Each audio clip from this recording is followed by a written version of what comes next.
technical analysis itu adalah melalui chart grafik, itu bisa untuk scalping. Terus terang ini scalping saya sendiri jarang saya lakukan, walaupun seminar banyak saya ikutin, buku banyak saya baca, sebab saya anggap itu tidak sesuai dengan lifestyle saya. Saya nanti teman ngajak makan siang lah, ayo Fuk Tiao Chiang dia bilang makan siang, nanti scalping, posisi saya ada melototin, nggak bisa nikmati kan, ayo kopi, ayo mau ini dan sebagainya. Nah, saya tahu itu tidak sesuai dengan gaya hidup saya. Jadi saya, walaupun saya tahu, saya tidak melakukan. Saya anggap itu uang itu adalah kendaraan saya untuk nikmati hidup. Jadi saya tidak mau jadi budaknya uang. Saya tidak mau lah. Jadi scalping, walaupun saya tahu, saya jarang praktekin. Saya lebih banyak ke day trade. Day trade artinya apa? Saya malam-malam jam 12 sudah pasang order. Biasanya saya hitung dia maksimum drawdown-nya saham ini satu hari berapa.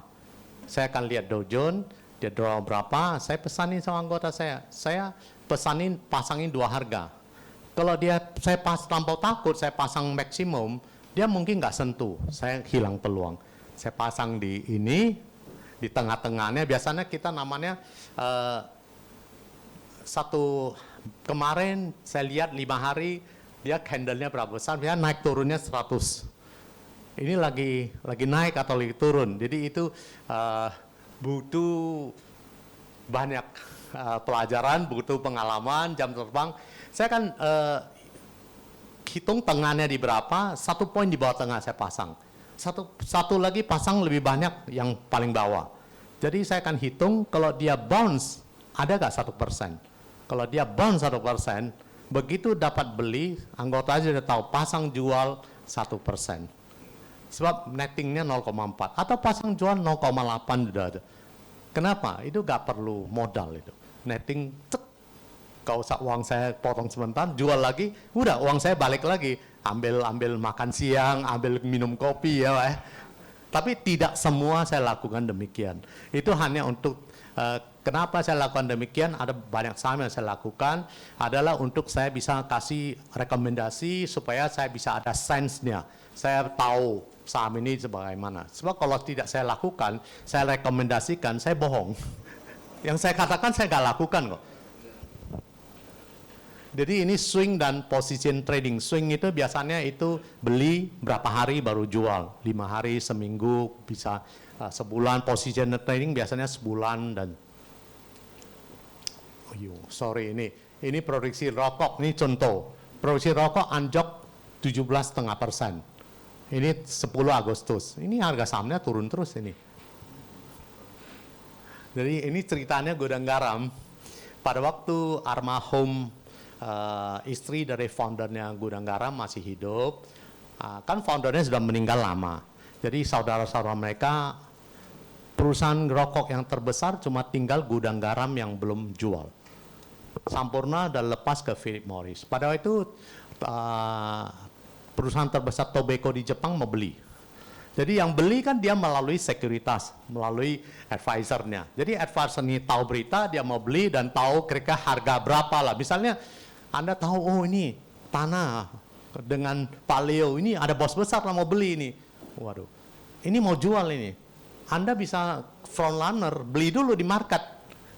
Jadi mereka goreng sampai 80.000 stop. Rupanya di sana sampai 80.000 dan sebagainya. Mamanya nggak mau jual. Dia tahu ini jual nanti pecah keluar. Mamanya nggak mau jual, berhenti sebentar. Berhenti pada waktu itu 50.000. Berhenti sebentar, dapat berita. Itu mamanya lagi kritis di Singapura. Jadi orang itu yang mau beli itu suruhlah orang jenguk. Kan namanya jenguk, untuk cari info kan, jenguk kan. Ini masih makan-makan kok enak-enak. Kasih belum ini gak kritis kan. Langsung jual. Dari 100.000 turun kan. Nggak jadi beli, turun. Nah, tambah lagi sekarang 20.000, kita nggak tahu. Miracle hanya terjadi kalau deal itu terjadi lagi. Kita nggak tahu dealnya kapan dan sebagainya. Dan apakah miracle itu mulai ada? Ya belum ada tanda-tandanya di sini. Di market belum ada yang frontliner itu. Jadi sama juga HM Sampurna, sektornya sudah berubah. Ini BBCA, ini yang uptrend, naiknya kencang. Anda lihat polanya, turun sebentar, dia konsolidasi. Jadi ini biasanya 200 atau berapa 2-3% sampai maksimum 5%. Kalau lebih dari 10 hari, 2 hari, perhatikan pertama kali naik Anda masuk aja. Kita namanya breakout. Sama dengan dolar, kalau dulu Anda perhatikan 9 ribuan zamannya SBY, begitu tembus 10 ribu ke 13 ribuan cepat. Jadi ini kita namakan sama orang-orang Medan ya, kita ini cik puai kui sulai lah. Doyan dia di terus kencang habiskan sebentar aja terus. Kalau Anda punya pesta sebentar diserbu orang habis, kita bilang kan wah ini cik gue puai kui lah cik lah ya. Ini market juga demikian. Pada waktu itu bisa untung besar waktu singkat dan tidak setiap hari oleh. Nah, jadi biasanya ini baru terjadi kalau ada konsolidasi, kita katakan lama. Ini perusahaan BBCA fundamental bagus, breakout Anda beli. Ikutin trennya sampai selesai, pada waktu dia turun jual. Ini sini. Dia turun. Ini lama kan? Breakout lagi. Ini breakout yang nggak kuat. Turun di sini. Ini yang cepat ini. Anda lihat di sini breakout di sini, naik ke sini cepat. Anda hitung dari sini 8.000, dia lama kan? Ke sini harinya sama persentasenya lebih cepat daripada ini.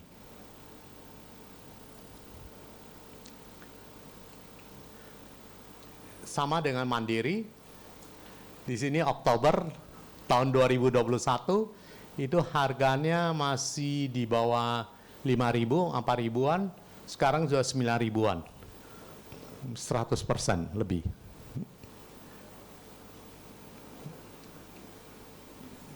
BBRI juga sama. Dan BBRI itu mereka sudah setuju sediakan 3 triliun dananya mau beli. Dianggap harganya waktu itu turun kemurahan. Ini BBRI, ini AALI, ini yang saya katakan, ini sektor sawit, tapi belum naik-naik ini.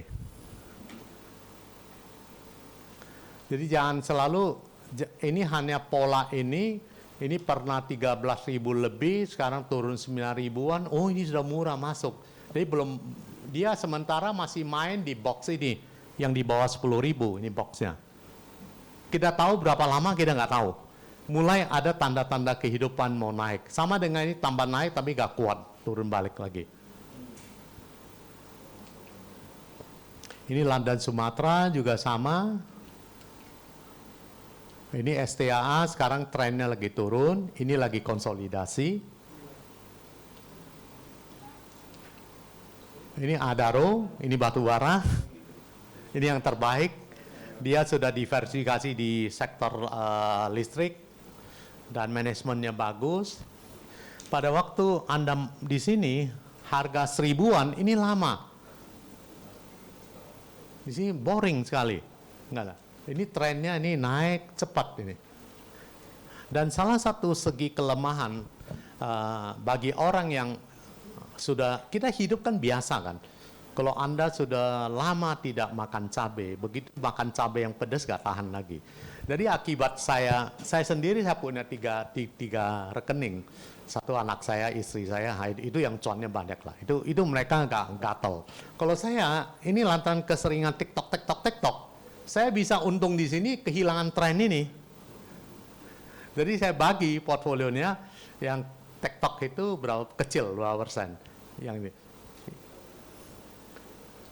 Jadi semua kita bisa, kebiasaan kita membentuk habit kita. Karena cuan 5-6%, 10% sudah enak sekali.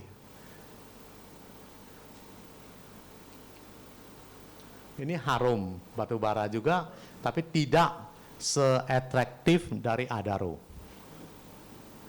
Itu size-nya lebih kecil, manajemennya juga, ini punyanya konglomerat Kiki Barki. Karena Google, dia yang ribut dengan Om Dr. Datuk Tahir yang dulu. Kadinnya Chinese waktu itu, 2 orang kan 2 versi dan sebagainya. Ini PTBA, ini BUMN, ini sama juga naiknya kencang. Ini ITMG, naiknya kencang, 40-an ribu. pada waktu kalau Anda lihat sejarah di sini, dia pernah 30 ribuan, istri saya pernah berapa tahun dia pegang, turun setengah, balik di sini, dia sempat jual, dia kesal sekali, jual di sini lah, untung sini turun kan. Dia kan nggak tiap hari masuk, nggak sempat masuk, tapi masih punya barang. Tapi dibilang, waduh, kok sayang ya, kenapa ya? Taulah cewek. Oh sayang, kenapa nggak saya jual ya sebagian, dia bilang. Ini Bumi Serpong, kita lihat properti udah mulai tanda-tanda kehidupan, udah mulai pertama kali di sini bottomnya, ini sudah mulai naik, turun balik lagi. Jadi kalau properti Bumi Serpong, kita lihat di sini kesempatan beli bottomnya nih. Dia punya risiko, artinya kita udah tahu suku bunga akan naik, properti biasanya sensitif dengan suku bunga naik dia akan turun. Kita lihat di sini, kalau Anda lihat ini sudah naik, biasanya kita lihat technical di sini 1050 ini kita namanya double top, ada dua yang bala. Jadi ingat kalau pepatah orang Chinese tua katakan, Isan pu chang fu. Satu gunung nggak bisa 2 hari maunya. Jadi kalau di sini technical artinya double top. 2 top itu bukan berarti nggak bagus, dia biasanya 80% secara statistik dia akan turun dulu. Jadi kalau di sini jangan harap di sini hati-hati dulu resistennya. Atau mau tunggu Fed ini turun, di sini lah mulai beli dan sebagainya. Properti itu 2 tahun lagi akan bagus, sebab kalau Anda baca berita semua itu adalah musim-musimnya. Anda bagi yang sabar, Anda baca berita semua, penjualan itu marketing sales-nya melebihi target semua. Kalau Ibu Yani tahu, perlakuan accounting dari properti sektor adalah pada waktu finish baru dia bukukan labanya. Pada 2 tahun lagi biasanya finish, labanya akan bengkak. Jadi kalau orang yang tidak tahu siklus bisnis model, dia bacalah berita, ini labanya sudah kencang, kenapa turun? Ya labanya kencang, kita yang beli 2 tahun dulu, kita profit taking sudah. Jadi masing-masing model bisnis, perlakuan accounting, perlakuan model bisnis itu beda-beda cara investasinya. Jangan tunggu beritanya keluar dulu, itu namanya sell on news. Sebab kalau waktu dia booming beritanya, ini sudah bukukan semua, kita lihat nih marketing sales-nya sudah flat nanti. Jadi tahun depan nggak akan naik lagi labanya. Ini Ciputra, Anda lihat di sini, 810, sekarang udah 1000. Dalam waktu bulan Juli ke September. Juli ke September ya 2 bulan.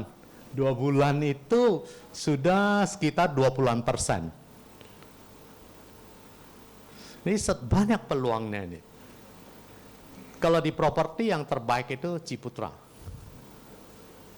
Kalau yang land bank-nya terbesar Bumi Serpong. Dari properti juga setelah ada COVID ini, kita merubah cara penilaiannya. Dulu sebelum COVID, kita Pakuwon, Sumarekon yang terbaik. Kenapa? Dia punya recurring income, pendapatan berkelanjutan yang paling besar. Dia punya mall. Dia bisa management fee, maintenance fee, dia punya hotel itu hotel yang masuk dan sebagainya. Jadi yang residential dan sebagainya, dia kan perlu jual coupling, dia perlu jual bangunan, baru income kan. Kalau nggak jual, nggak punya recurring income-nya. Kita lihat lagi sektor property, dia punya land bank nggak? Kalau jual-jual nih profit bagus, nggak punya tanah lagi, habis nanti. Dan di property kita lihat lagi, mana yang high leverage. Agung Podomoro, Alam Sutra, itu yang hutangnya terbesar, hutang dolar lagi. Pada waktu dolar kencang naik, dia turunnya paling hebat. Jadi kita semua ini berita transparan, semua publikasi ada beritanya. Cuma Bapak Ibu tidak tahu di bidangnya, tidak fokus. What you focus, what you get. Dan kita tiap hari kerjaannya baca-baca riset itu aja. Ini Edge Hardware, Anda lihat ini pernah 1.100, sekarang turun di bawah 700, 600-an. Tapi ini Anda baca beritanya, dia tahun ini mulai ekspansi kan, buka-buka gerai dan sebagainya. Sektor bisnis retail itu cara memanage-nya, jangan baca berita grey, langsung masuk ini grey. Jadi sektor bisnis retail itu kita punya dua kriteria menilai pertumbuhan omset bisnisnya. Satu adalah same store sales growth. Pertumbuhan omset yang akibat dari toko yang lama, toko yang sama. Pertumbuhan omset dari ekspansi. Itu yang kurang bagus. Ekspansi satu store itu 10 miliar kan. Bisa lebih 20 miliar tergantung lokasi, space yang dia. Jadi apakah dia sanggup tiap tahun? Kalau dia sudah gak ekspansi lagi, ini pertumbuhannya hilang. Kalau same store sales growth adalah paling bagus. Orang puas, orang senang dengan brandnya, dia datang beli terus. Makin beli, makin banyak konsumen. Jadi yang bagus itu adalah ini. Dan SSOG-nya, Ace Hardware, sudah 3 kuartal itu turun. Makanya ini, refleksi di sini. Itu murah, ada alasannya. Walaupun Ace Hardware itu kalau nggak salah listednya itu 15% aja ke publik. Foundernya masih 85%. Bosnya itu pengurus di Inti juga. Pengurus di Marga Huang juga. Ini ada yang katakan buying the rumor, selling the news. Sama dengan MDKA itu, pada waktu kita beli, teman saya itu fund manager Korea, dia 3.000-an, 4.000 dia sudah beli banyak, dia kasih tahu kita sama-sama masuk, pada waktu itu belum ada news, rumors juga belum ada, setelah kita beli, dia beli, baru keluar rumorsnya bahwa ini dan sebagainya, kan belum pasti kan, kalau Anda mau pasti-pasti, dia sudah naik ke sini, orang udah profit taking, jadi newsnya keluar, pada waktunya Anda profit taking. Ini contoh, laba Merdeka Cooper melejit 1.549%. Wah hebat kan, 15 kali lipat. Wah kalau harga sahamnya naik 1 kali lipat juga cengli lah. Ternyata begitu newsnya keluar, dia turun di sini.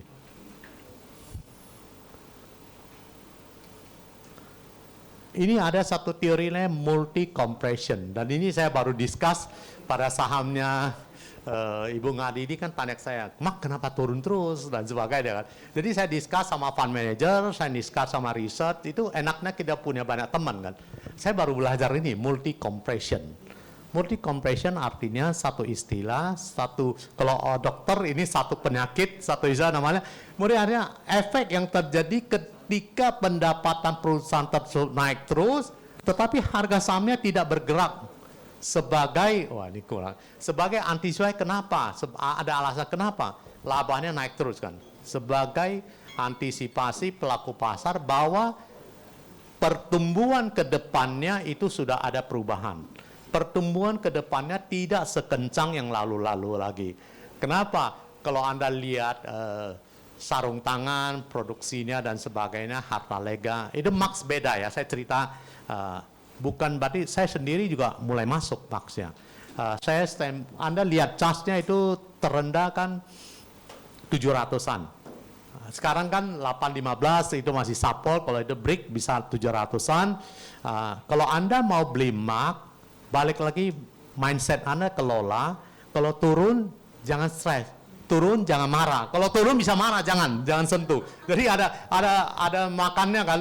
Kalau Anda mau, kalau dulu saya beli itu di Kway Teow Ong, ya jangan banyak ngomong sama dia, kena marah kamu. Tahu kan? Lantaran saya orang Konghu, saya ngomong Konghu, saya tiada diam-diam. Woi, kamu nih, dia kasih saya lebih cepat dan sekarang sama putrinya juga ketemu ngomong Konghu sama dia, saya telepon, dia kasih handphonenya, sampai udah siap itu. Jadi harus tahu karakternya. Kalau Anda punya karakter, turun nggak tahan lama, jangan sentuh itu. Sebab kenapa Max masih bagus? Dividennya nggak usah tumbuh aja. Dividen tahun ini Rp50. Tahun depan dia bayar dividen sama aja Rp50. Kalau Anda bisa beli 800, itu 50 Anda invest kali kan nggak kena pajak. 50 bagi 800 modal Anda, berarti dividen yield Anda ada 6%, sudah double dari deposito. Jadi perbandingannya jangan ke indeks kalau beli Max. Perbandingan jangan lihat lagi tahun lalu 100% kenaikannya. Jadi perbandingannya dengan deposito. Mindset Anda benahin dulu. Jadi ada uang yang tidur, saya bersedia uang saya 5% saya taruh inilah. Saya pelan-pelan beli, ya baru beli. Tapi kalau Anda harapnya 100% naik dia 1.300, 1.400, ya mungkin bisa, mungkin. Tapi probability itu tidak 90 atau 80%. Nah, mungkin bisa. Kalau Anda benchmarknya, mindset Anda itu deposito, yang lebih risknya lebih oke dan sebagainya, ya mulai masuk. Jangan masuk sekaligus.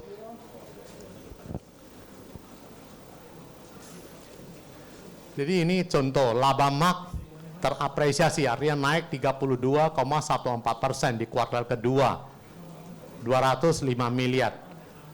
Dia target manajemennya kan 450 miliar. Kalau Anda hitung 205 kali 2, itu sekitar 400 miliar. Jadi berarti market sudah prediksi. Tahun-tahun sebelumnya yang budgetnya angka-angka yang dikasih tahu oleh manajemen selalu tembus lebih tinggi, ini sudah ada perubahan. Mungkin tahun ini masih labanya masih naik, tapi mungkin sekitar 400 miliar.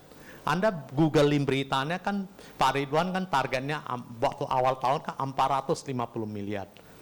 Bandingin tahun lalu 300-an masih naik labanya. Tapi kenapa sahamnya gak naik? Ya, below market expectation.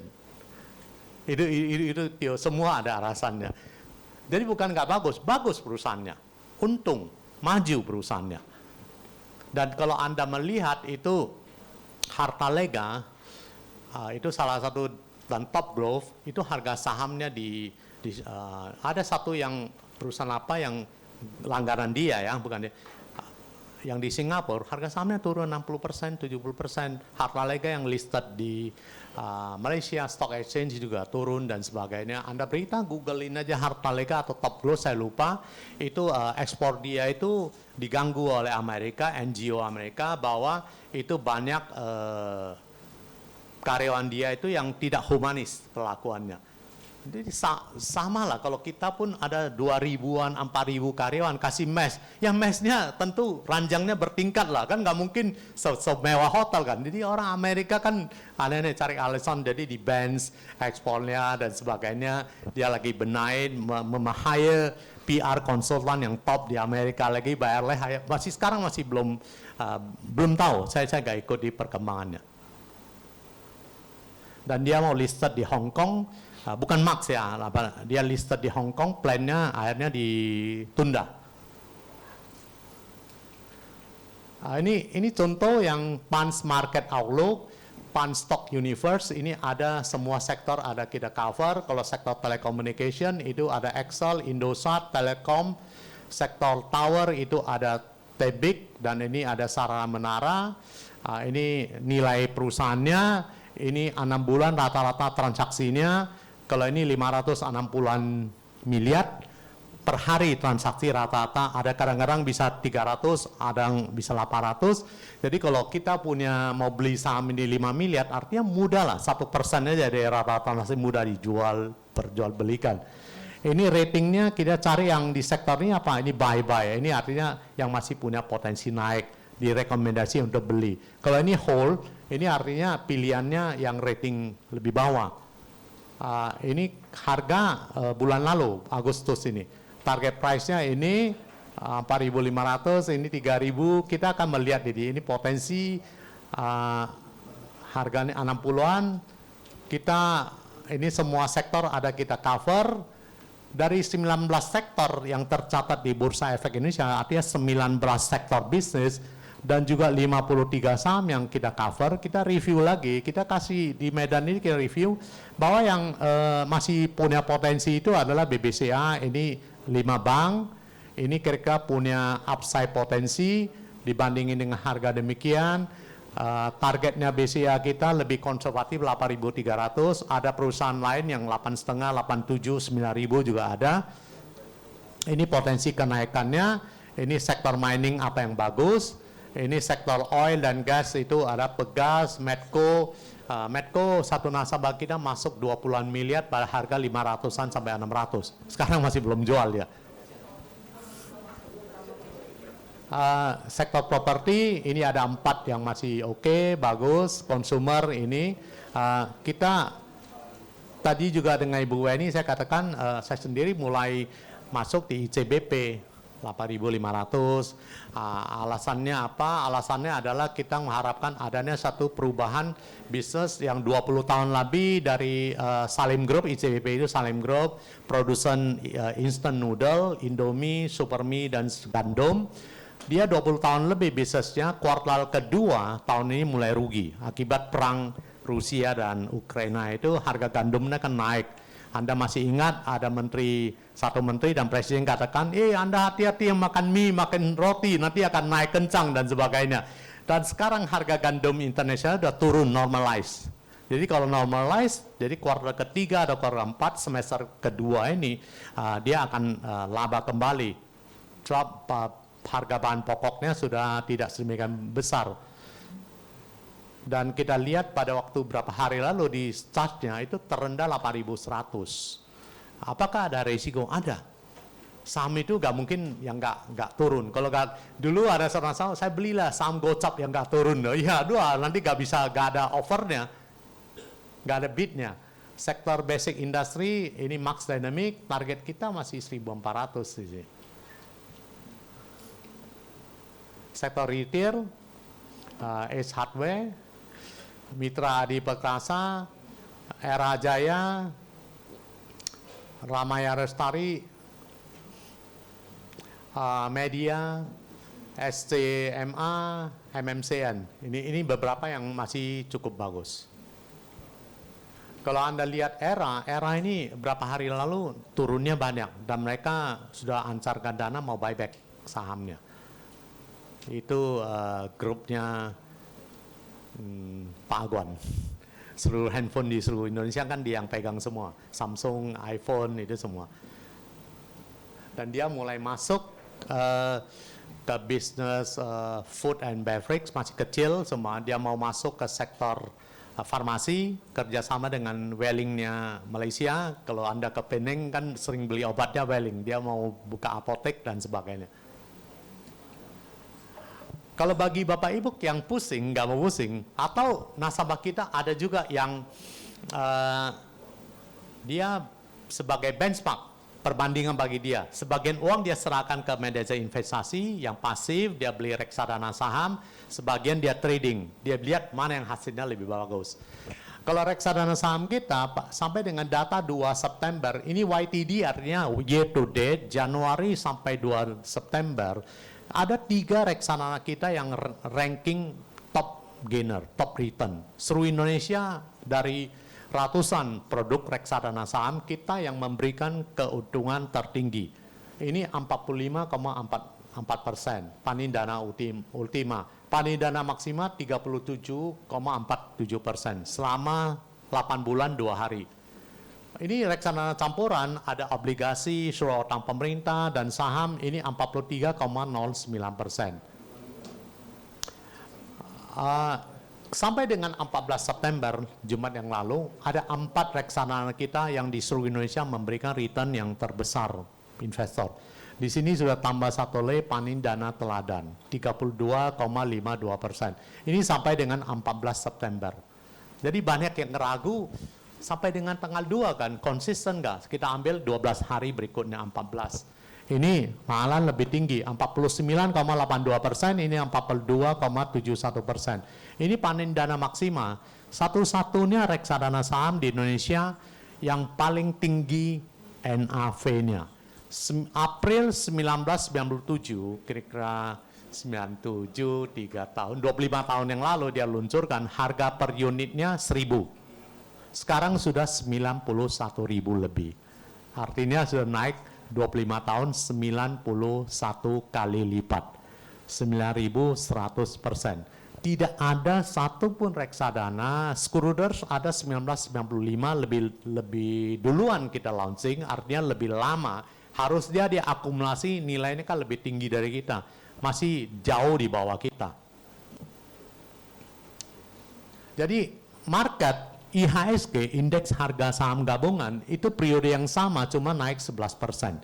Jadi kita mampu 4 kali lipat daripada market. Kenapa bisa demikian? Itu fund manajernya kebetulan banyak masuk di saham Paninbank, Panin Life itu naiknya 100% lebih. Dia ada masuk di saham Bumi pada waktu masih murah-murah. Dia ada masuk di saham Tebik dan sebagainya, Telkom pada waktu masih murah-murah di bawah 4.000. Ini film apa ini Master Sifu, dia mengatakan if you only do what you can do, kalau Anda tahunya bidang bisnis Anda tahunya kerja Anda kerja terus, ya kekayaan Anda akan sebatas yang biasa-biasa itu.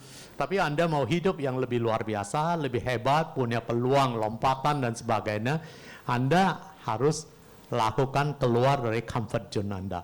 Mulailah investasi, itu punya resiko, tapi banyak teknik-teknik yang bisa mengurangi risiko. Itu yang saya sampaikan. Tentu nanti lebih bermanfaat lagi. Saya juga bisa belajar dari Bapak Ibu sekalian. Pengalaman kita ini nggak ada yang pintar. Saya juga banyak belajar dari nasabah. Di antara nasabah kita mungkin punya 20-an ribu. Beberapa yang besar yang untungnya banyak. Saya pelajari portfolio dia, saya lihat beli apa dan sebenarnya kenapa dia bisa untung, saya belajar dari sana.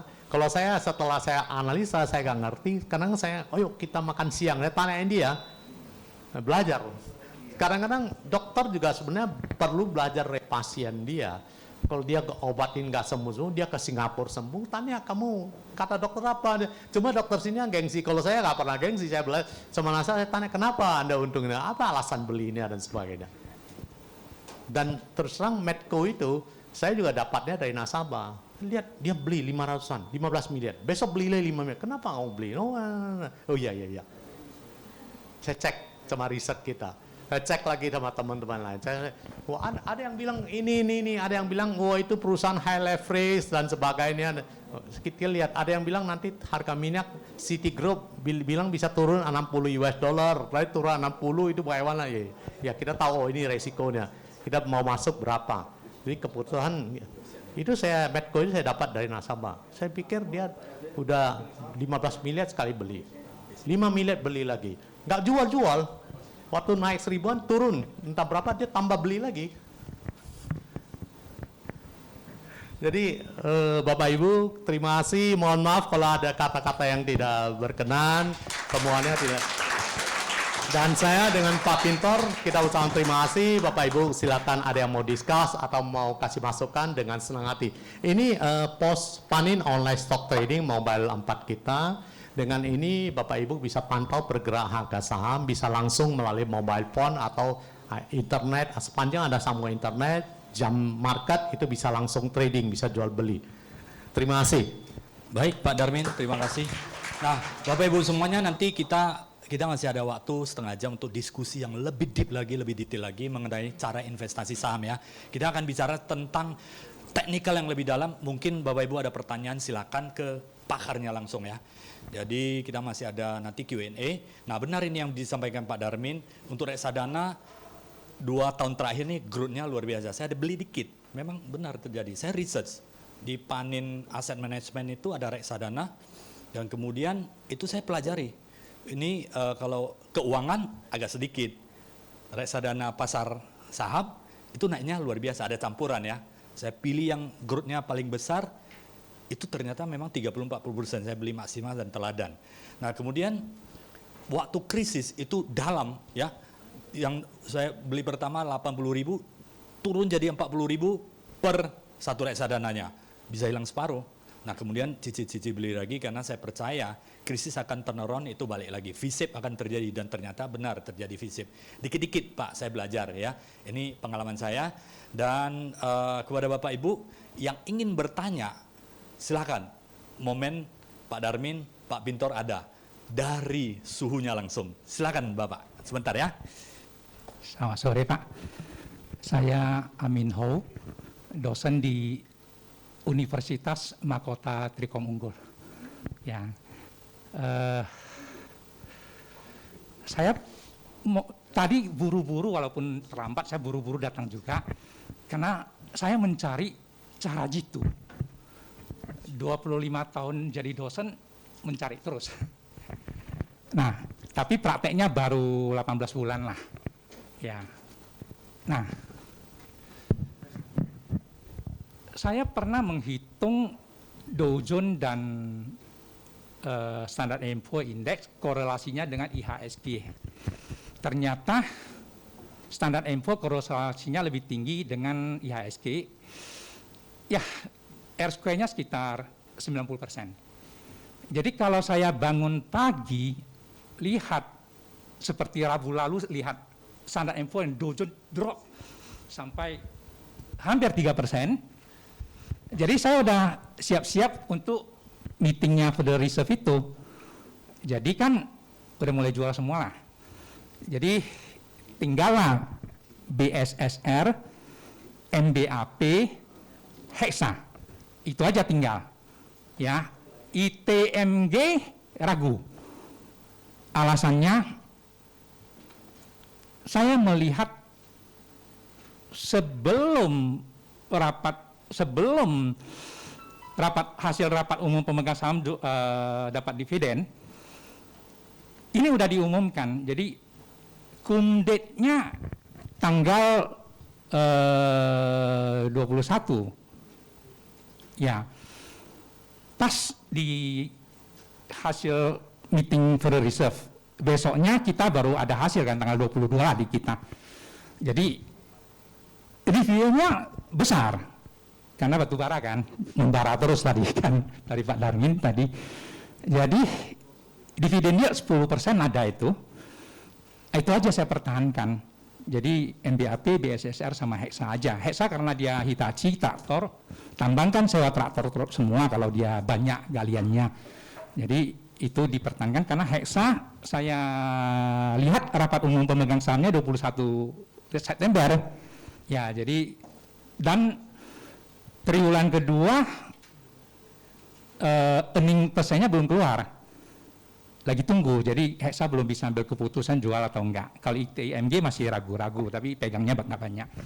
Yang lain udah jual lah semua, supaya nanti antisipasi kalau korelasi 90% itu pas kena 90%-nya berarti Senin falling down lagi, ya kan? Takutnya Selasa, Rabu deep down, ya mungkin bisa sampai 6.500 kan. Yang kita pegang itu jadinya dingin dia. Jadi saya lepas semua, tinggal BSSR, MBAP sama Hexa. Pertanyaan saya berusaha nanti mencari, tapi belum sempat. Saya mau mencari korelasi antara IHSG dengan bank-bank besar, BBRI, BBCA, BMRI, BBNI, supaya nanti saya cari korelasi yang tinggi, sehingga saya tahu kalau nanti bangun pagi Standard & Poor's turun, yang saya pegang ini mana yang turun nanti paling mungkin mendekati, nah itu saya jual gitu loh. Nanti murah ya baru beli balik kan begitu. Atau naik Standard & Poor's, saya tahu hari ini saya mau beli apa gitu. Nah itu saya belum cari. Tapi yang pasti korelasi antara Standard & Poor's dan IHSG yang lebih tinggi itu saya pakai jadi acuan. Pertanyaan saya yakin itu bukan cara jitu, tapi pertanyaan saya, apakah itu bisa jadi cara? Itu pertanyaan pertama. Dua aja pertanyaan saya. Kedua adalah, saya berusaha mencari yang price earning ratio-nya rendah. Jadi, seperti kejadian triwulan 2, LTLS dan AKPI. Itu tiba-tiba labanya tinggi di triwulan 1, waktu itu masih rendah price earning ratio-nya. AKPI sampai sekarang pun masih di bawah 3. Ya. Dan ini saya kaitkan dengan rapat umum pemegang saham dan pembagian dividen yang LTLS itu di periode di triwulan kedua itu harusnya, ya. Kalau kita jadikan, artinya kalau kita bagi ini 1 tahun menjadi beberapa musim, ya, saya coba bagi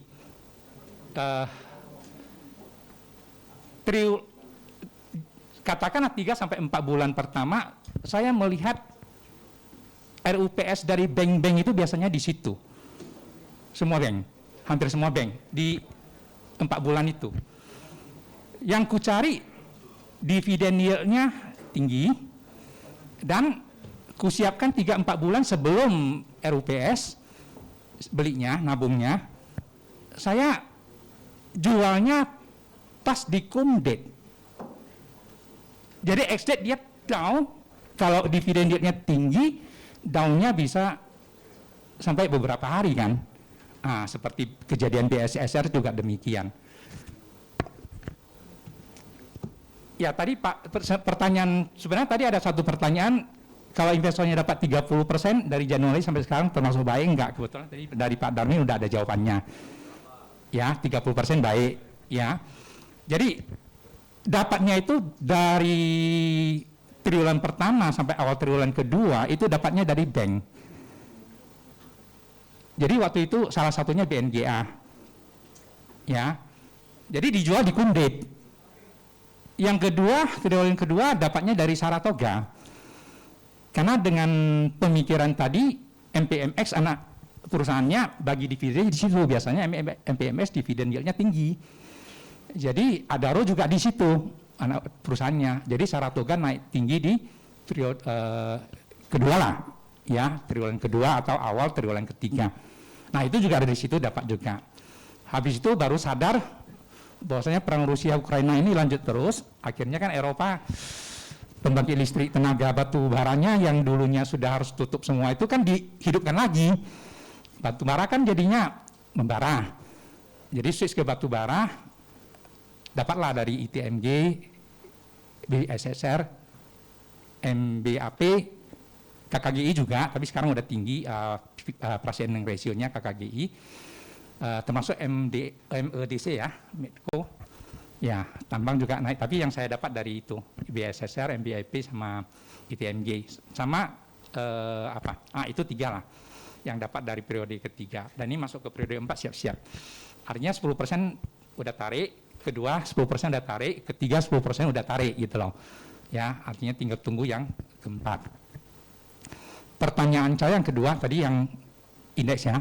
Pertanyaan saya yang kedua, apakah menggunakan price earning ratio yang rendah mencari dividen yield yang tinggi mempersiapkan beberapa bulan sebelum itu 3-4 bulan supaya dana tidak terlalu lama mengendap sampai ke cum date jual, apakah itu juga bisa merupakan salah satu cara? Terima kasih. Saya mungkin menjawab pertanyaan Bapak terkait korelasi bank dengan sektor komoditas ya Pak. Kebetulan memang ada datanya. Nanti mungkin Pak Darmin boleh bantu lengkapi ya Pak.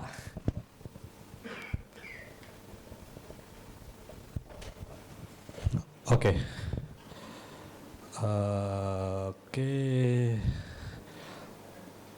Pertanyaan.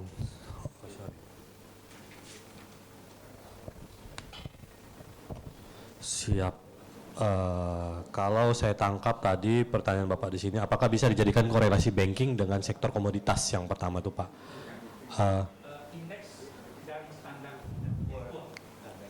S&P ya, S&P ya. Oke. Ini saya ambil dari Indonesian Capital Market Update yang setiap bulan kita dapat dari tim riset Pak. Pak Darmin juga mungkin sudah dapat. Kalau kita lihat dari pertanyaan Bapak tadi, banking mempengaruhi secara garis besar ESG kita ya kurang lebih. Di data kita juga gitu sih. Secara sektoral memang sektor banking yang dominan dari ESG kita. Jadi termasuk di LQ45 juga itu faktanya memang kalau Bapak lihat memang porsinya sendiri tuh banking udah lumayan juga gitu ya mempengaruhi ESG. Nah kalau secara year to date ya ini kenaikannya sektornya. Oke. Jadi kalau year to date 2022 ternyata itu IDX energi, sektor energi kembali lagi. Tapi kalau 2021 bukan sektor energi, itu sektor teknologi. Kalau Bapak lihat di yang tengah gitu. Nah, sedangkan yang paling sini, paling kanan kalau di Bapak Ibu, ini sejak period COVID-19 mulai merebak gitu ya. Ini kebetulan dari tim riset Pak. Setiap bulan itu setiap tanggal kurang lebih di tanggal 10-an kita 9 sampai 10 ya. Kalau Bapak mau nanti request saja. Saya biasanya share ke teman-teman perusahaan sekuritas, ke beberapa komunitas investor, termasuk ke Pak Rektor juga sih. Pak Rektor juga Pak Dompak biasanya. Terima kasih Pak Rektor, selamat datang. Biasanya saya share juga karena kebetulan Pak Rektor masih ada di grup kita, jadi biasanya beliau akan terima juga. Namanya IECMD Pak, nama Indonesia Economic Capital Market Update lah bisa dibilang. Oke, ini ada kurang lebih 105 slide Pak, dari global, domestik, sampai dengan capital marketnya. Oke, kalau dari saya lihat di sini sih di S&P saya nggak ada data yang S&P Pak, saya mohon maaf. Tapi saya mau tampilkan Pak yang ini nih. Nah, porsi IHSG kita secara market kapitalisasi. Jadi dari 810 bisa dibilang nggak nampak ya?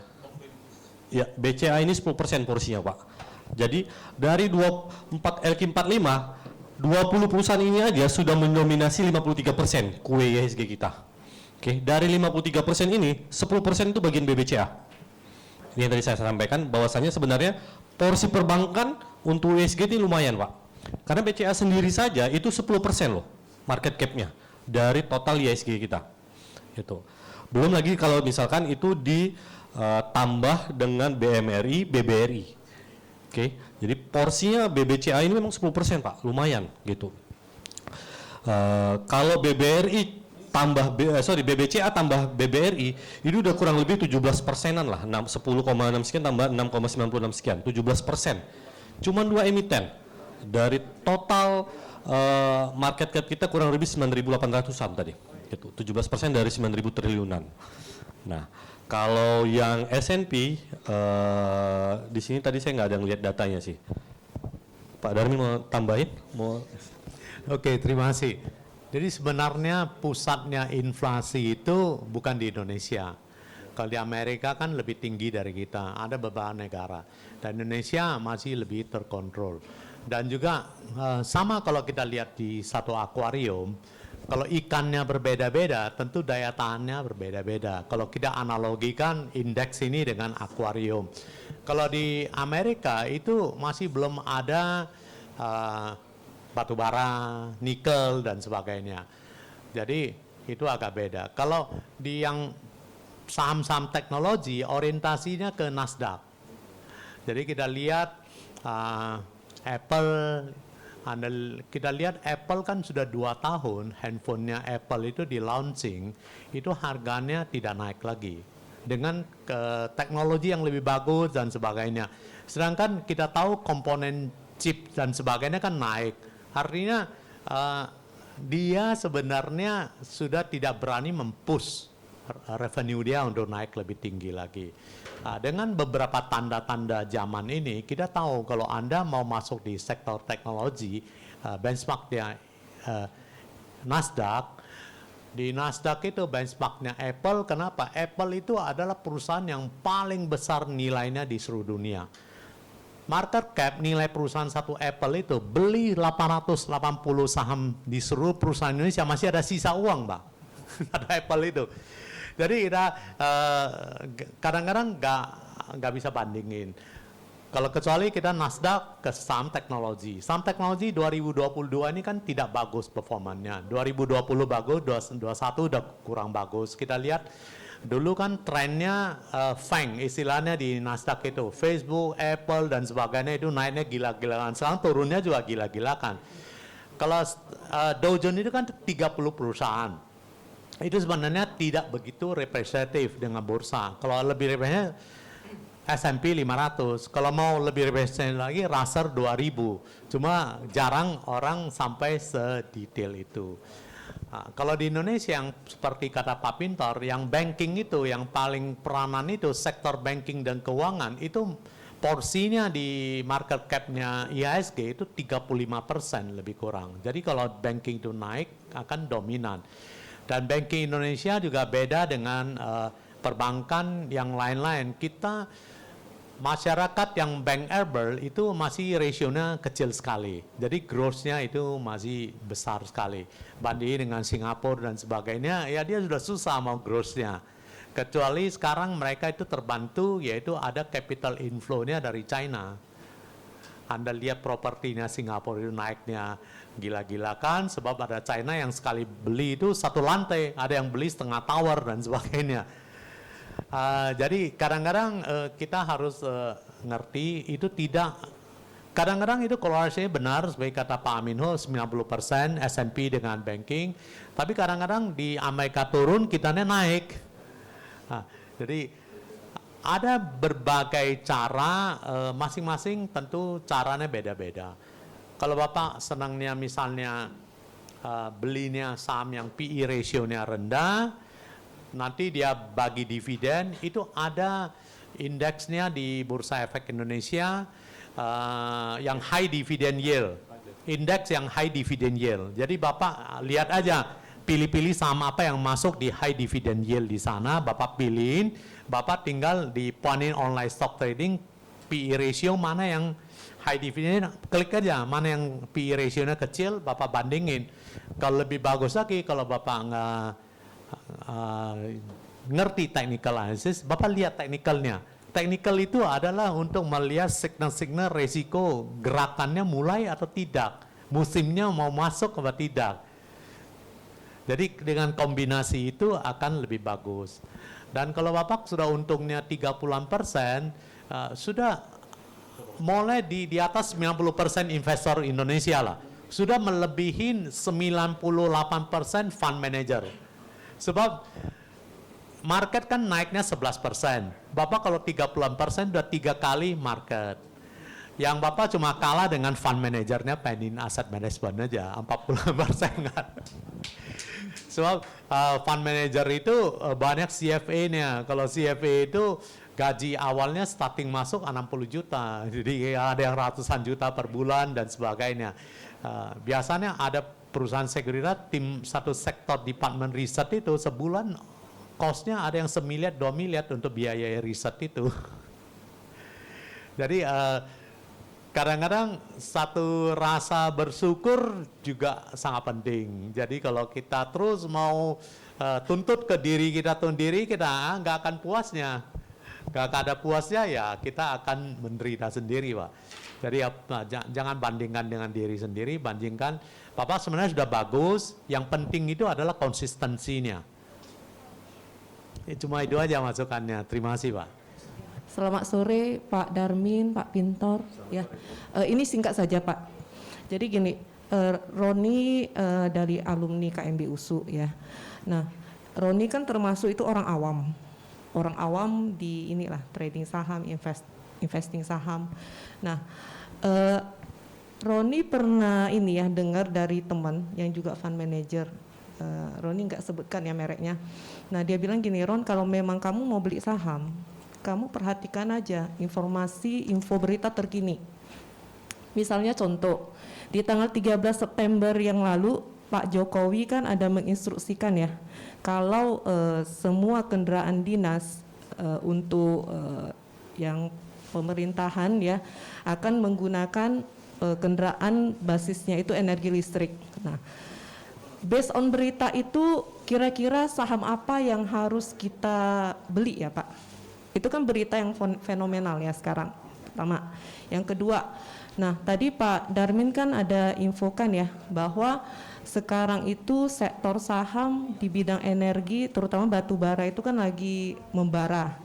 Nah itu yang MDKA tadi Pak ya, kenapa turun ya harganya di di Jumat kemarin, kalau nggak salah turunnya itu sekitar 2,76% Pak. Itu kami yang orang awam ini apa sih yang harus kami lihat gitu, tanda-tandanya ya, seperti itu dulu lah. Maksudnya kalau untuk analisa kan kita belum expert ya, tapi untuk awalnya itu starting point-nya apa sih yang harus kami lakukan gitu. Itu aja sih Pak, terima kasih. Pak Darmin silakan. Oke, terima kasih, perannya bagus sekali. Kalau Anda melihat news, sektor apa? Sektor yang mobil listrik itu, kita akan memang trennya masih jangka panjang, itu sektor listrik. Trennya akan arah ke sana. Sebab kan beberapa penjualan mobil yang pakai BBM itu kan akan dikurangin, tidak disinsentif dan sebagainya trennya. Jadi kalau mobil listrik itu bahan bakunya adalah nikel. Jadi Anda kan bisa tahu kenapa Pak Jokowi ke Tesla ketemu Elon Musk, ngajak dia ke sini sebab Indonesia mempunyai cadangan nikel yang salah satu yang terbesar di dunia. Jadi yang nikel itu yang produsennya siapa? Nah, salah satunya MDKA.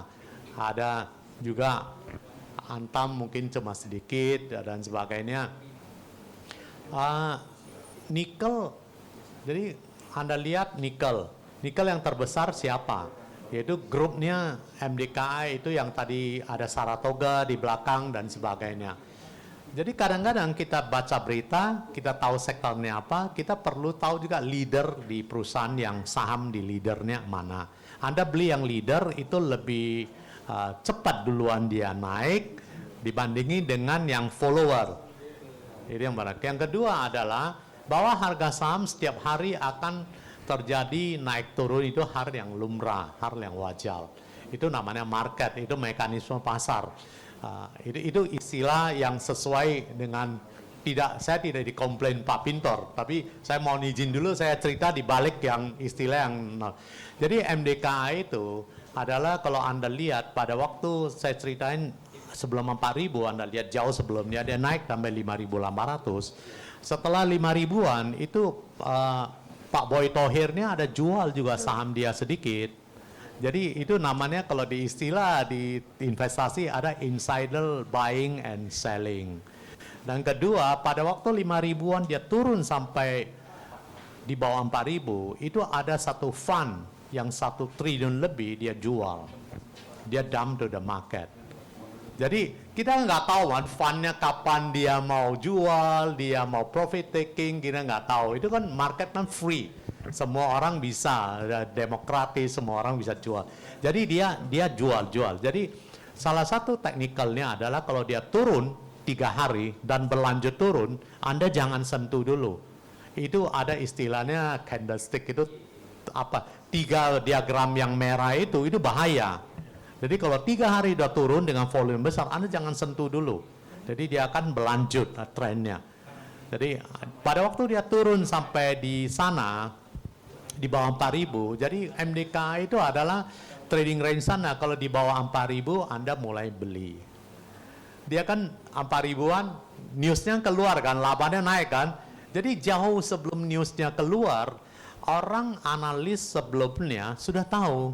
Sudah hitung-hitungan, mereka sudah tahu ini berapa dan sebagainya. Sama dengan Anda beli properti lah. Oh ini orang developer bilang mau naik harganya.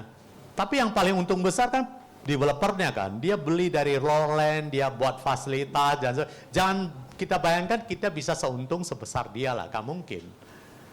Jadi Anda mainnya kalau MDKA itu kalau nanti ada fund besar lagi mau keluar, ada satu fund asing 1 triliun lebih dia dump to the market. Jadi mana 5.000-an turun di bawah 4.000-an. Pada waktu itu proses selling programnya sudah selesai, orang angkat lagi. Jadi market itu kan kadang-kadang perlawanan antara siapa yang lebih kuat di sana. Jadi kalau di market ada pertukaran bandar di sana. Jadi yang 1 triliun ini keluar. Kalau yang kita yang paling takut tidak punya harapan lagi yang seperti terjadi di HMSP dan sebagainya, yang tampung itu semuanya retail. Nggak ada fund besar yang tampung. Tapi kalau ini nampaknya kenapa dia bisa 3.300-an naik ke 4.500, sudah ada fund besar yang masuk.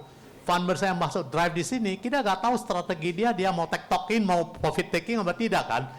Jadi Anda following the trend, makanya di sana kalau Anda mau beli itu di bawah 4.000, Anda mulai collect. Kalau dia bisa 38, di bawah 38 lebih bagus lagi. Saya kan ceritakan kalau Tingsan itu kan modalnya sekitar 3.800. Kalau itu projectnya tahun depan akan jadi.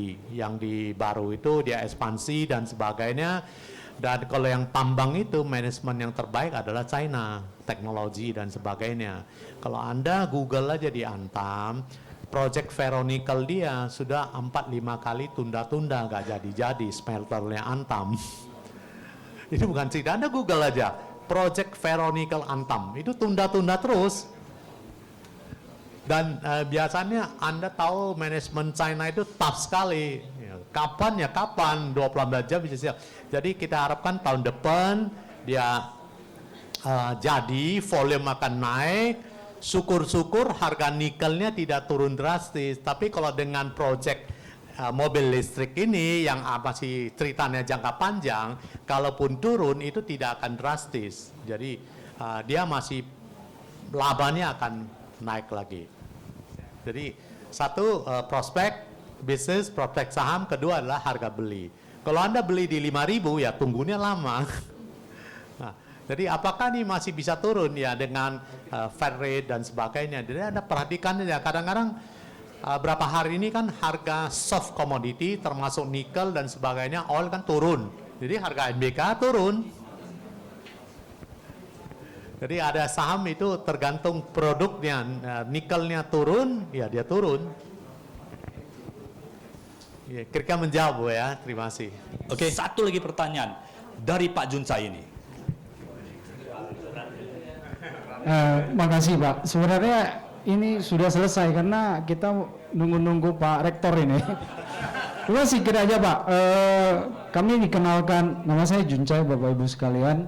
Saya sama dengan Ibu itu dari KMB USU, keluarga mahasiswa Budi Susu. Profesi saya advokat. Jadi kami dikenalkan oleh Panin online security trading ini kira-kira 2 tahun lalu setelah market crash, pengumuman pertama COVID. Setelah itu, jadi sebenarnya kalau Pak Darmin ini saya kenal udah 20 tahun lalu, mungkin sebelum kehidupan sebelumnya juga mungkin udah kenal. Dan beliau konsisten sekali dengan sekuritas. Jadi satu orang yang dari dulu sekuritas terus beliau. Jadi kalau kita mau belajar, kami mau belajar saham itu ya corongnya beliau, sama dengan Pak Rektor sama Pak Pintor sebelahnya. Nah, kami lawyer, setiap hari kerja kami adalah ribut, besoknya ribut. Jadi kami uang nggak banyak, jadi sederhana. Pertama kali buka PAN ini 10 juta. Uang saya hanya itu kumpul-kumpul ya, maklum dosen kan, saya juga dosen, uang nggak banyak, 10 juta dikit gitu. Nah, setelah itu saya mulai kenal Panin Sekuritas ini, saya mulai belajar saham. Saya belajar Fibonacci, saya belajar EMA 10, saya pelan-pelan saya baca pulang dari sidang, saya baca bagaimana fundamental dan sebagainya. Nah, jadi tips saya, kalau Bapak Ibu mau dapat uang, dikit-dikit bisa bayar uang sekolah anak-anak, bisa beli dikit, cukup ini, cukup itu, ya harus main saham. Karena saham ini menurut saya sangat membantu. Saya agak kecewa kenapa nggak dikenalkan kepada saya saham ini sebelum COVID. Kalau itu mungkin saya dapat uang lebih banyak, mungkin nggak 10 juta, mungkin ada naik dikit. Nah, pertanyaan saya hanya sedikit. Di pos saya merasa sangat senang. Di Panin ini saya merasa sangat senang karena setelah main trading malamnya kita dikasih. Tadi main berapa, harga saham berapa, kemudian ada pembukuannya. Nah, pertanyaan saya hanya simpel Pak. Saya mau dikit tips bagi orang yang bukan ahli saham mau main saham. Tipsnya yang pertama adalah saya selalu membandingkan dengan tabungan bank. Mungkin 4-5% saya udah ambil. Awalnya orang bilang saya, Juncai kamu kurang pas. Harusnya kamu 40%, 400%. Saya bilang bener. Tapi bagi saya, uang saya kan hanya 10-11 juta, mungkin lebih dikit lah. Saya 4% kan oke menurut saya. Jadi kalau saya main 3-4%, potong biaya Panin, saya sudah happy. Sampai hari ini, portfolio saya ada minus kira-kira 2 juta. Jadi kira-kira 20%, mungkin lebih dikit lah. Tapi setelah saya hitung dividen saya hitung apa yang saya main, rupanya saya dapat kira-kira 300-400%. Jadi saya mungkin dapat kira-kira 20 jutaan, 30 jutaan. Mungkin kurang atau lebih dikit lah. Nah, tips berikutnya adalah Saya pilih saham-saham yang LQ45. Saya pilih. 3 bulan lalu, saya kebetulan di teks juga oleh Panin. Panin itu tahu portfolio saya yang merah-merah. Dia bilang, ini bisnisnya udah agak lambat. HMSW, GGRM. Kebetulan waktu itu dia nggak naik-naik. Jadi saya terpaksa cut loss. Kalau saya mungkin kira-kira 200.000 rupiah. Saya cut loss. Saya masuk di satu sektor yang namanya batu bara. Sektor ini menurut saya miracle. Kalau Bapak, tapi jangan salahin saya juga. Saya kan lawyer, disclaimer on. Bapak Ibu kalau punya uang dikit kayak saya, mungkin 10 juta atau kurang lebih, kita masuk di sektor ini. ITMG, Adaro. Dia Q3-nya dia mau keluar rilis. November, Desember, dia mau bagi yield saham lagi. Nanti dekat-dekat kumdet kita jual. Menurut saya lebih bagus daripada kita punya uang dan kita kasih uang sewa ke orang. Jadi masuk di situ. Nah pertanyaan saya gini Pak, ada satu sektor lagi minyak, Medco, Medco ya. Boleh nggak Pak, dikit Pak? Tadi kan ada analisa kalau saham di sektor minyak itu kenapa nggak ada Elsa Pak? Nggak ada Elsa. Ini bagaimana dengan satu saham lagi yang namanya INDR? Indorama Pak. Jadi saya kepingin dikasih highlight 2 saham itu karena di offline-nya saya ada ngerjain kerjaan mereka gitu. Jadi saya kepingin insider dan outsidernya saya dapat gitu. Jadi itu aja Pak. Makasih Pak. Oke, terima kasih Pak Juncai.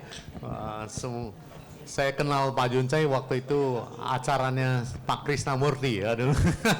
Pak Juncai sampai nangis-nangis di malah itu. Jadi terima kasih, senang sekali kita sahabat bisa lama dan sebagainya. Jadi di Elsa itu sebab kita di riset itu keterbatasan SDM juga. Jadi tidak mungkin semua saham kita cover. Jadi tadinya sekitar 60-an. Jadi ada saham yang kita cover, kita namanya limited review. Jadi kita tidak mendalam. Jadi salah Elsa itu kalau kita lihat di sini, walaupun dia minyak, kita cover yang topnya, yaitu Medco. Elsa itu kalau di sini, dia PE ratio-nya 5,5. Kalau di segi valuasi, walaupun di sama-sama di sektor minyak, Bapak, Medco itu lebih rendah, dan size-nya Medco harusnya lebih besar daripada Elsa. Jadi makanya dengan 2 perbandingan itu, kita lebih pilih Medco dibandingin dengan Elsa. Dan selain demikian, Elsa dan Medco, Elsa kita lihat transaksi hariannya waktu Jumat lalu 26 miliar per hari transaksi dia. Kalau Medco PE ratio-nya cuma 3, itu 5,9, ini 3. Jadi size-nya Medco lebih besar, dan juga transaksi Medco itu satu hari 120-an miliar. Jadi ini hampir 6 kali lipat transaksinya. Makanya kita memperhatikan likuiditas. Kalau nasabah, kenapa nasabah kita berani masuk 15 miliar, 20 miliar, dia anggap 15 miliar cuma kira-kira 12% aja dari nilai transaksi. Pada waktu dia mau profit taking itu mudah.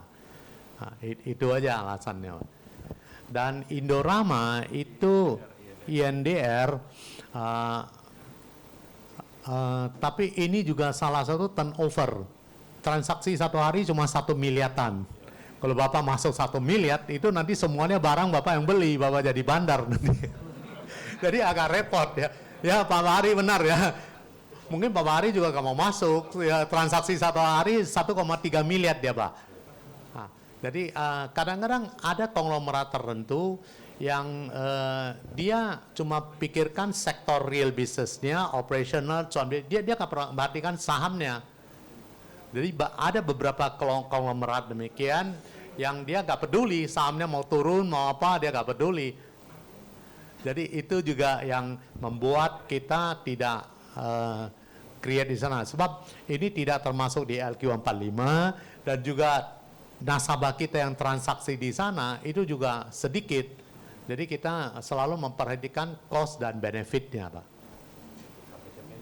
Nah, market cap-nya juga kecil ya, cuma 5 triliun. Artinya nilai perusahaannya cuma 5 triliun. Ya Pak Juncai, terima kasih Pak. Terima kasih semuanya. Nah ini kita di penutup, sebelum kita tutup oleh Pak Dompa, Rektor MTU, kita berikan kesempatan Pak Darmin, ada sesuatu yang value yang akan disampaikan kepada Bapak Ibu semuanya tentang research. Silakan Pak David. Oke, terima kasih. Nama saya David. Aku ingin present kalau Anda sudah buka account dan ada isi email, Anda bisa dapat research untuk daily trading di email ataupun di Telegram group. Dan kita rencana kita akan launch untuk khusus inti Discord server untuk saham inti. Ya, nanti kalian bisa download Discord, nanti kita akan buat Discord server untuk inti sahamnya. Ya, itu kalian download dulu Discordnya kalau belum ada, buat accountnya, nanti kita akan buat servernya untuk kalian join di Discord group untuk saham inti. Ya, itu pesan dari saya. Baik Pak David, terima kasih ya. Nah ini adalah persembahan dari Panin Sekuritas untuk Bapak Ibu semuanya yang sudah membuka akun saham. Dan Pak David ini luar biasa, tugasnya adalah research. Dia ada pimpin 9 tim research yang khusus menganalisis saham-saham potensial, dan biasanya potensi cuannya majority itu cuan. Jadi ya semuanya, tetapi disclaimer ya, nggak semua itu harus bisa. Tapi majority persentasenya tinggi bisa cuan. Bapak Ibu tinggal pilih sektoran mana yang cocok dengan masing-masing dan investasilah di sana. Seperti itu. Baik, terima kasih. Kita berikan kesempatan Pak Rektor untuk tutup acara seminar hari ini. Dan kemudian Bapak Ibu mohon waktunya juga kita foto bersama ya. Salam cuan untuk kita semuanya. Oke. Pak Rektor ya silakan. Luar biasa ini jadi dikasih kesempatan ini. Ya, selamat sore Bapak Ibu semuanya. Kami sangat bangga sekali di mana Universitas Mahkota Trisakti Unggul jadi tempat untuk belajar bersama. Terima kasih buat Bu Jenny dari Inti, jangan bosan-bosan, datang terus Bu, pintu terbuka Bu. Ya, begitu juga dari Bursa Efek Indonesia Pak. Sekolah pasar modalnya di sini Pak, nggak apa-apa Pak. Karena salah satu visi kami yaitu menghasilkan mahasiswa atau lulusan yang entrepreneur dan investor. Kemarin minggu yang lalu saya bagi-bagi saham juga Pak di sini sama mahasiswa baru waktu ospek PPKM minggu yang lalu. Jadi investor muda, kampus kami harus melahirkan investor muda juga. Buat Pak Darmin juga jangan bosan-bosan Pak, pintu terbuka terus Pak untuk penin Pak ya. Ya silakan Pak, di sini kita ada ruangan, kalau cukup 5 orang, 10 orang kita buka kelas di sini. Jadi kami mau universitas ini melahirkan para investor khususnya di pasar modal. Ya salah satu keunikan kami di situ nanti. Jadi kami akan menggandengnya Pak Pintor, kita datangkan dari Jakarta ya Pak. Biar Bapak Ibu ini terus investasi. Udah benar Bapak Ibu investasinya ke atas dulu ya. Ya, sebelum uangnya banyak-banyak supaya kita bisa ikut Pak Juncai banyak-banyak investasinya. Terus Pak ya, dari apanya Pak, komunitasnya boleh Pak kemari Pak ya. Ya, welcome Pak. Ya, akhir kata kami mengucapkan terima kasih semuanya kepada Bapak Ibu. Ini universitas. Universitas itu terbuka untuk publik. Ya, untuk pendidikan, riset, dan ini merupakan bentuk pengabdian universitas juga. Saya ucapkan terima kasih. Terima kasih kepada Pak Pintor yang sudah memberikan paparan yang luar biasa, Pak Darmin, Pak Rektor yang sudah memfasilitasi, dan kemudian acara ini terselenggara dengan baik berkat Perhimpunan Inti Sumatera Utara di bawah komando Ibu Janli yang luar biasa. Ya. Nah, akhir kata saya mengucapkan terima kasih kepada Bapak Ibu semuanya. Jikalau ada kata dari kami yang kurang berkenan, mohon maaf yang sebesar-besarnya. Di akhir seminar ini, mari kita foto bersama ya Bu ya, supaya nanti ada kenang-kenangan, dan kemudian salam cuan, dan Bapak Ibu kita doakan semuanya semakin makmur, sehat, semakin cuan ya, dan semakin bahagia. Ingat, investor, apalagi di saham ya, semuanya umur panjang. Warren Buffett 90 sekian tahun, Charlie Munger 90 sekian tahun. Dan kemudian Pak Darmin sudah 60 tahun masih bisa cerita seperti ini. Bayangkan, ya semua umur panjang, makanya jadi investor semua umur panjang. Lo Keng Hong juga, jadi mau umur panjang ya investasi ya. Terima kasih Bapak Ibu semuanya.